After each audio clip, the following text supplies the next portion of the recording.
Welcome to Zennurgy, the interactive podcast providing resources for building a better life. I am Zennurgy. I'm your conduit, your coach, and your catalyst to that better life. A conduit provides a connection. A catalyst sparks change, and a coach draws out hidden potential in a subject. So I wanted you to join me for an exploration of character tonight on the Zennurgy podcast. Thank you. So today we're going to be talking about character. Character is such a powerful term, and I have put many different questions on the introduction to this podcast, this live video. And so if you are in the Facebook audience, the first question I put is, what does character mean to you? So if there's anybody out there watching and you want to type your comments, chime in on what character means to you, you can definitely, I can see your comments. They'll be on the side of the screen and I can definitely respond to you. So I've heard a lot of definitions of character. One definition was what you do when no one is watching, who you actually are when you're not putting on a front. And to me, character is all about those principles that you live by, those things that make you a person of principle, those guidelines, and some people say non-negotiables to who you are. Earlier in the live that I did today, I was talking about having a code of conduct. I read a book by Iyanla Vanzant where she talked about making a personal code of conduct. What do you actually live by, in terms of your personal relationships, your finances, your friends, your job? What do you stand on? I've heard it said that we need to stand for something or we will fall for anything. So to me, that's kind of what character is. What do you stand for? What means something to you? What guides your principles? What guides your decisions? So to me, when people say that someone has character, they mean things like that person's trustworthy, that person's reliable, they're honest, they're decent. Some people say a good man has character or a good woman has character, so, and then sometimes people use it in the term of, ooh, that person's a character, and they almost mean it like a fictional character, like somebody that you can hardly even believe exists, but when I use the word character, I'm not really meaning it that way. I'm meaning it in terms of principles and guidelines for living. And I think that having a principled life gives you a legacy. It's something that you can be proud of. It's something that your children can be proud of. I remember Oprah Winfrey talking about how she was given different options to interview certain people and to post these very salacious things that they had done. And then she said she turned down some of those things. And she said, I don't want to be the person that when they think about their mother or their sister or their friend, they remember this Oprah show where this person was so badly embarrassed. I don't want to defame their character, even though they did this. They've moved on. They've tried to reform their life. I'm not going to bring that up and throw it in their face. And I think a lot of times people are not able to get past things that they've done because people do throw it in their face. People do bring it up, again and again. And I've even seen on Facebook where some people will say, I am not that person anymore. I'm not that person that did that. That person is dead. And so if you refer to those things, I'm going to say, that's not me anymore. And so, we definitely have a choice in the character that we have. I do believe that people can and do change. I do believe that a person can be completely different, and some people will say, well, I've never seen a person change. It's hard for me to believe that because when I think about some of the great historical figures, they've absolutely changed. Like I think about, we're talking about Black History Month. If you've ever seen the movie Malcolm X, when Malcolm X was a teenager, he was a hoodlum. He was in and out of jail. He was dating white women. He was conking his hair, basically had a perm in his hair.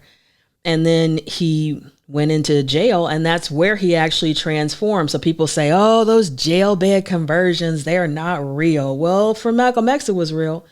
He came out of there with a totally different mentality. You know, he read the dictionary in prison. And one of the scenes I remember from the movie Malcolm X was when he was looking at the word black. And he was saying that all of the things he saw for the word black were negative. And when he looked at the word white, all the things that he saw for the word white were positive. And that made such a huge impact on him. He was like, you know, I need to redefine myself, because if this is how they're defining me, I don't agree with these things. You know, I don't agree that black is evil. I don't agree that black is threatening. I don't agree, you know, that black is uncivilized. I don't agree with any of that. You know, so he decided to completely change and transform his way of speaking about himself. And he began to educate other people about how they could see themselves differently. And so to me, that's a man of character, you know, someone who admits their wrongs and says, I have the ability to change these wrongs. I have the ability to go on a different path. So to me, character doesn't mean that you don't make mistakes. It doesn't mean that you don't start off in a place that you might be embarrassed of or ashamed of or wish you hadn't gone to. But it means that when you get to a certain point, you say enough is enough and you choose to live your life in a better way.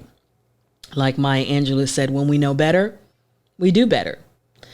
And then when we learn, we should teach. And again, Malcolm X is a great example of knowing better and doing better and learning and teaching. You know, so I definitely think that we can look to people like him as an example of character. You know, so I'm going to go on to the next question in this list.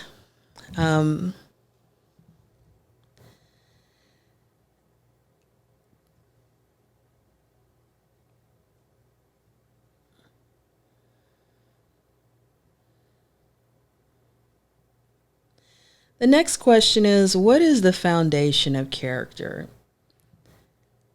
You know, I think that character can have a lot of foundations. It can be based on what you're taught. It can be based on religion. It can be based on philosophy. It can be based on experience, you know, so I think that it depends on the person, you know, how you define your character, what you base your character on, you know, what you feel you have to live up to. You know, I remember I've said this in another podcast, you know, that when I would leave the house, my dad would say sometimes, remember you represent this family, remember you represent me. And he would definitely be pushing me to be a person of character. So moving on to the next question. Is it generational? I think character can be generational. I already mentioned that some people are raised a certain way and some people are basically given guidance from their parents and even from their grandparents or aunts and uncles, you know. So I think that character can be generational. I don't think it always is. I think that some people grow up in a home that doesn't have a lot of character, but they look at the people around them and they say, I don't want to make the same mistakes that my parents made or my grandparents made. I want to be the first in my family to graduate college. I want to be the first in my family to graduate high school.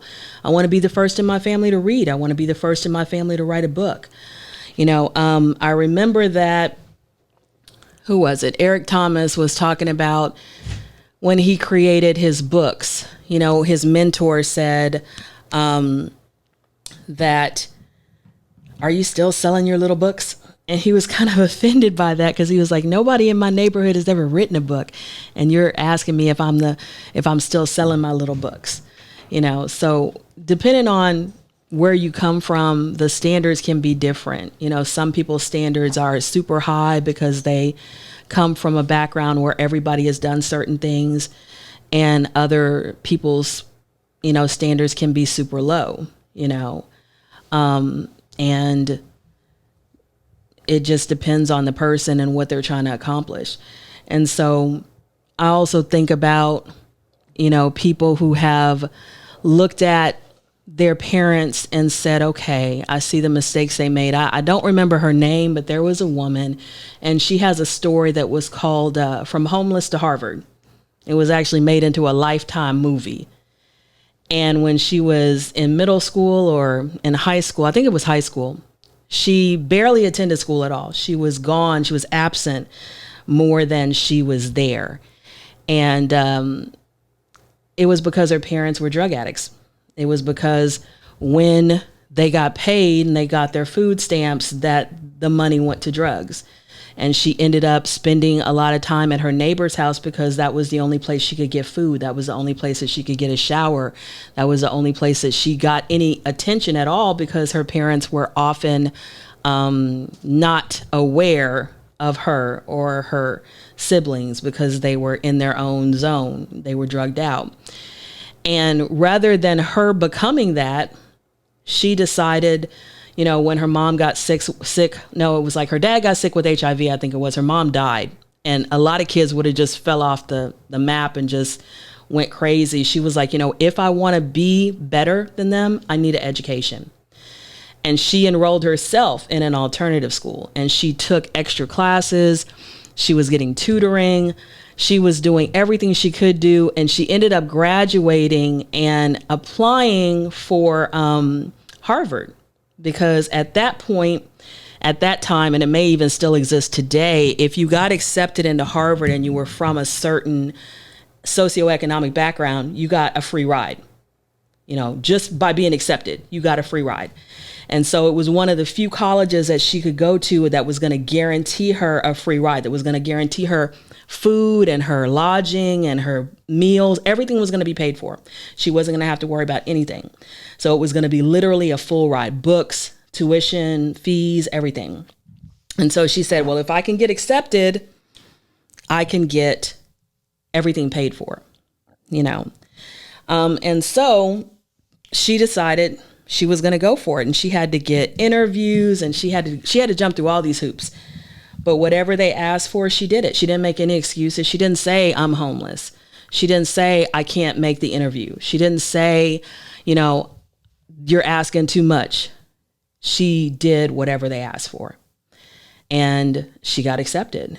And it was such an inspiring story that, again, she wrote articles about it. People interviewed her, I think she did a TED Talk, Homeless to Harvard. Like I said, they made a Lifetime movie about it.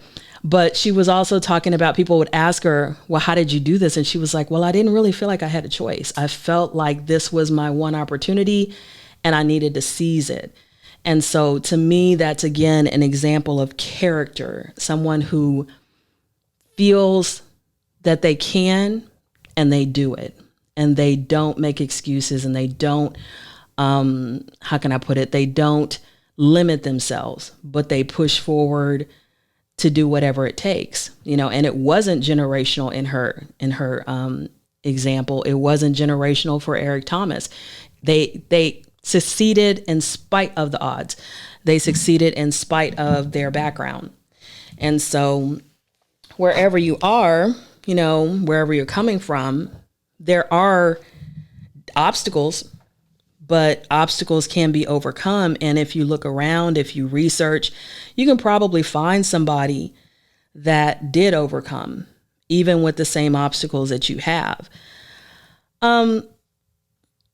So another question that I put is character important, and why? I think character is really important, because I think if you don't have a standard, then anything goes.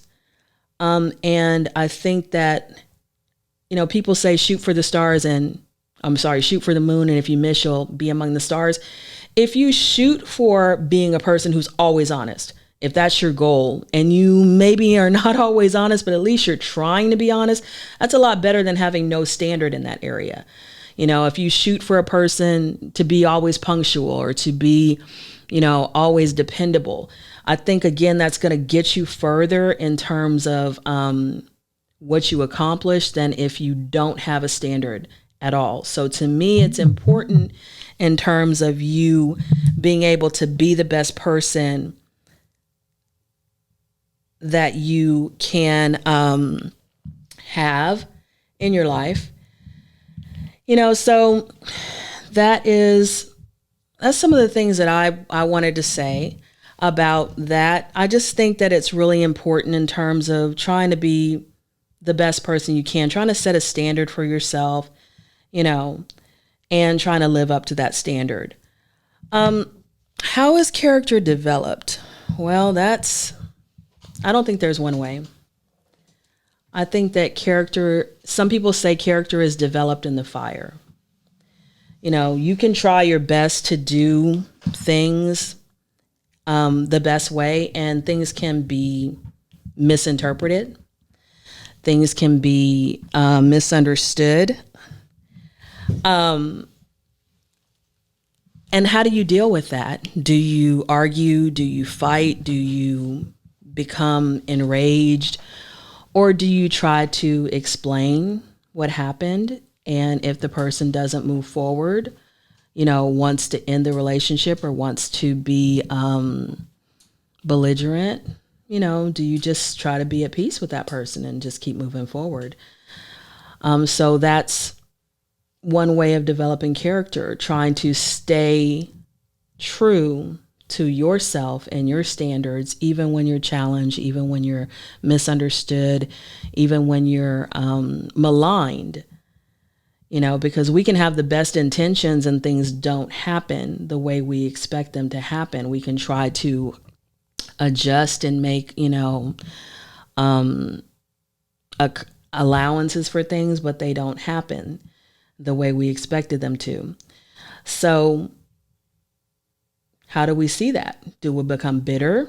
Do we become angry? Do we blame others? Or do we take our responsibility in trying to handle our part of it and admit our faults, So that's what we want to do, hopefully, is admit our faults and realize that we can't control everything. We can only control our part. And we can't always control how people see things, because you can have the best intentions and things don't get seen that way. Another thing in terms of how is character developed? I already mentioned that I think it's developed in the fire. Sometimes when you go into a difficult situation, you can choose the easy way out, or you can choose the better way, the higher path, like Michelle Obama says, when they go low, we go high. So it's easy sometimes to sink to the level of your opponent. But it takes a little more discipline to rise above that and say that that's beneath you and to stay on your level. So I think that character is developed through making certain decisions and moving forward with those decisions. There was a book that I read, I'm trying to remember the name of it, but the guy who wrote it, he said that he realized his life would be a lot more seamless if he made certain decisions that he was not going to go back on. Like, for example, I'm not going to cheat on my wife.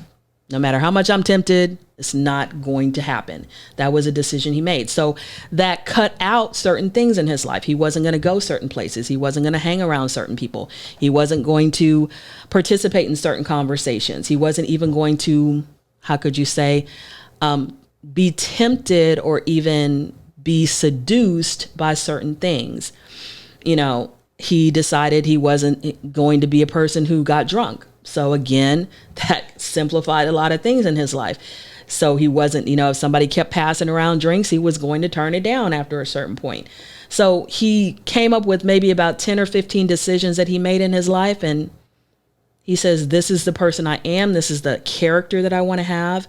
And so therefore, I'm going to live my life this way. I've made these certain decisions, and those decisions are cutting off certain avenues. I'm not going to pursue certain things because they don't fall in line with the character that I want to have. So you have reacting to things a certain way is a way to build character. When you get into the fire, and you can choose the high road or the low road. You choose the high road, and making certain decisions that you live up to no matter what, no matter if they are difficult to live up to or not, because you've made that decision and you're a person of integrity and you want to stay true to that decision because you felt like you made it for the right reason. That's another way to develop character. So those are some things that you can, put into your life if you haven't, as ways to develop character. And who is responsible for developing it? Well, the individual. A lot of us are parents and we want to instill certain character traits in our kids. And you can do a lot of things to do that. When my kids were young, I used to read to them. I had this book series of famous people. And we used to sit down and read about, Ben Franklin and Albert Einstein and, Harriet Tubman and all these different people. And the books actually had titles. Each one was a character trait, And so this person was given as a example of this character trait. And so as we were reading this book, I was trying to get my sons to identify with this character trait and to think of how they could incorporate it into their lives. And when we had certain situations that came up, I tried to, hey, how could you use determination in this situation? How could you use perseverance in this situation? How could you use a positive attitude in this situation? I would ask them questions and have them kind of come up with a plan of action. So as a parent, you can help your child to develop character. If you didn't have that kind of upbringing, again, like I said, reading books, watching documentaries, thinking about how you want to be as a person and coming up with a plan of action to develop those character traits in yourself. Those are all ways to develop character. All right. Let's go on to, what do I consider are the most important aspects of character? Well, I've mentioned several. I think that the whole Zennurgy Your Life package is a whole workbook about developing character. A lot of the traits in the workbook, are character traits. They're traits that are principle based.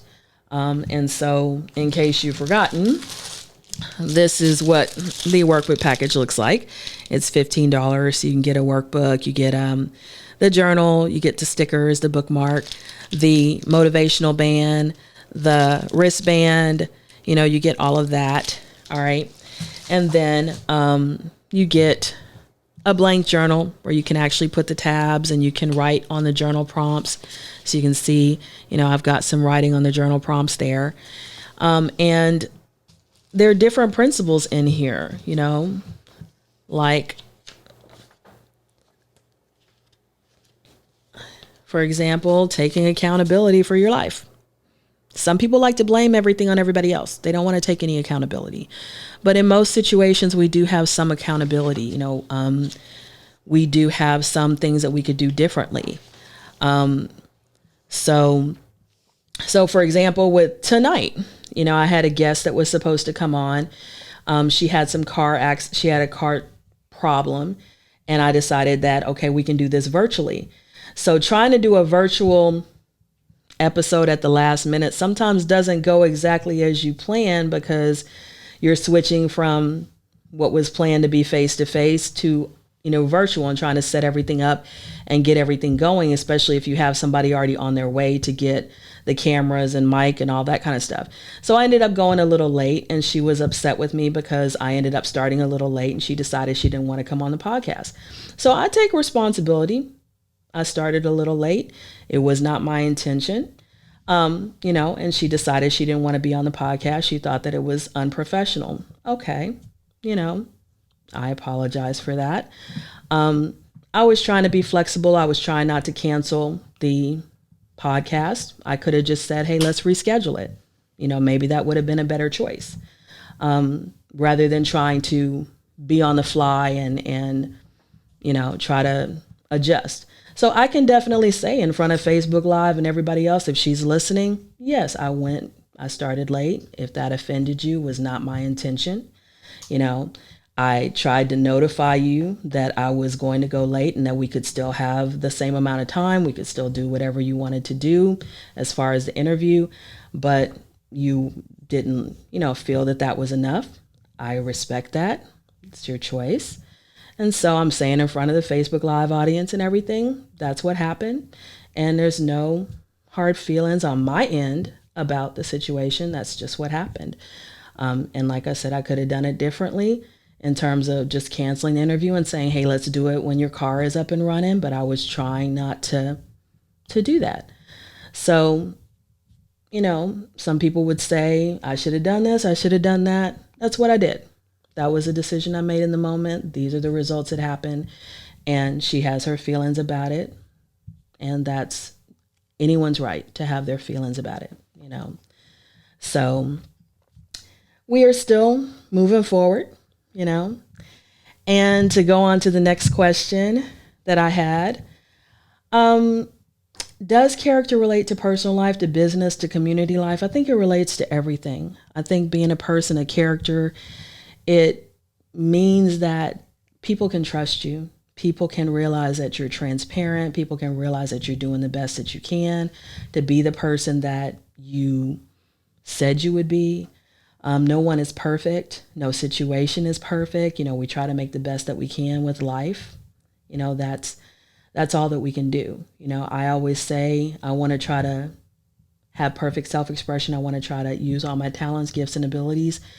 And I want to give other people the opportunity to, use their talents, gifts, and abilities.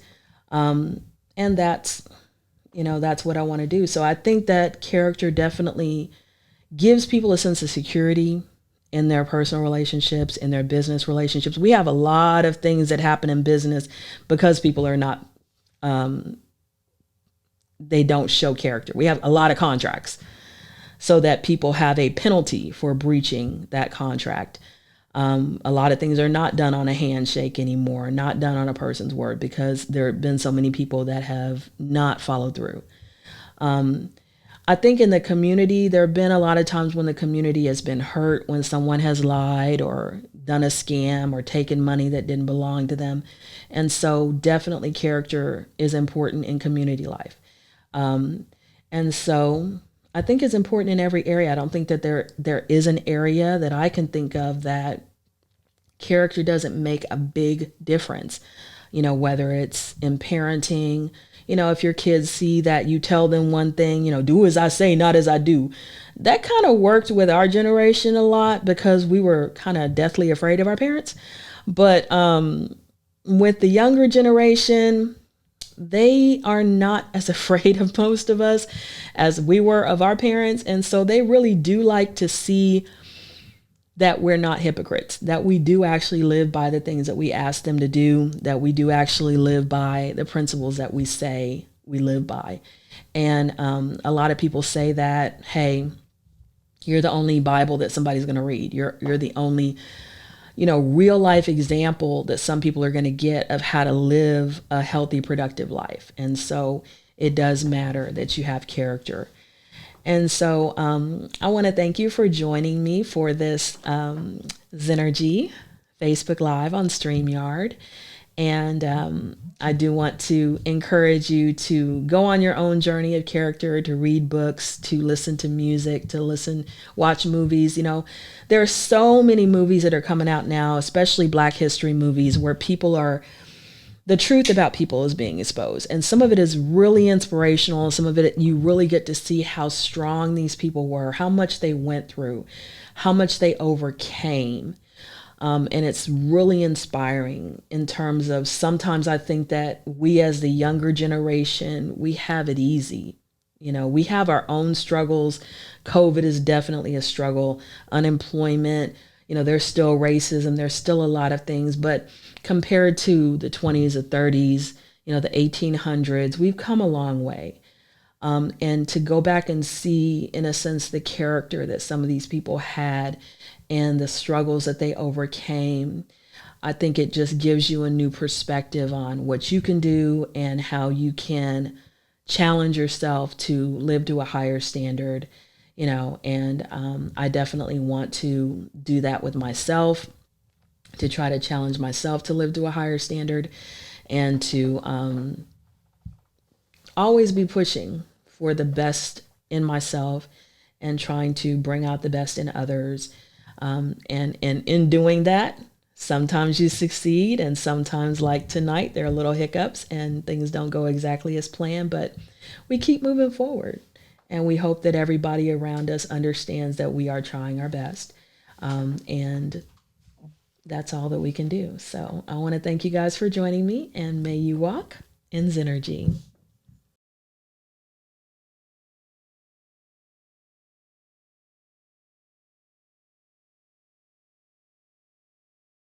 My name is Zennurgy, and I have a weekly podcast called Zennurgy, which is fuel for the mind, body, and soul. And this is the Zennurgize Your Life Goal Setting Package, Volume 1. It comes with the workbook, a journal, stickers, a bookmark, tabs, and a QR code where you can find my podcast. And inside this workbook, you're going to have 16 different principles. The first one, I'm going to show you mine, is abundance. You have a place to put pictures that inspire you of role models, also pictures of goals that you want to create, goals, journal prompts, meditations, affirmations, all kinds of things to help you focus on this principle to better your life. And like I said, there's 16 principles. So this is a $15 package that comes with all of these things I've shown you, $21 with shipping and handling, and you can get it at laughsandlyrics.com. So Zennurgize your life with me. Thank you.